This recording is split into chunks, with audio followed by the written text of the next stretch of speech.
Hi. How was your prayer time today? Okay. Here we go.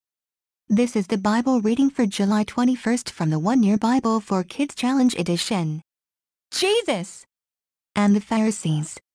The disciples still were focused on the wrong thing, physical needs, instead of spiritual ones. Read what Jesus had to say to them.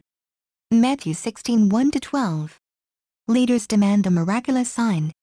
One day the Pharisees and Sadducees came to test Jesus, demanding that he show them a miraculous sign from heaven to prove his authority. He replied, "You know the saying, red sky at night means fair weather tomorrow. Red sky in the morning means foul weather all day. You know how to interpret the weather signs in the sky, but you don't know how to interpret the signs of the times. Only an evil, adulterous generation would demand a miraculous sign, but the only sign I will give them is the sign of the prophet Jonah." Then Jesus left them and went away.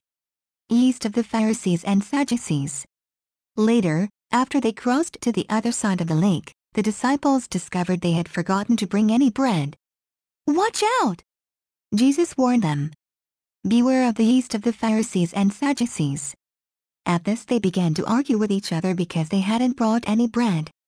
Jesus knew what they were saying, so he said, "You have so little faith.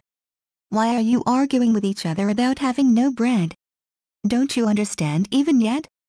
Don't you remember the 5,000 I fed with 5 loaves, and the baskets of leftovers you picked up? Or the 4,000 I fed with 7 loaves, and the large baskets of leftovers you picked up? Why can't you understand that I'm not talking about bread? So again I say, beware of the yeast of the Pharisees and Sadducees." Then at last they understood that he wasn't speaking about the yeast in bread, but about the deceptive teaching of the Pharisees and Sadducees. While the disciples were thinking about lack of food, Jesus was warning them of a greater danger: false teachers. The Pharisees and Sadducees were leading people away from God with their teachings.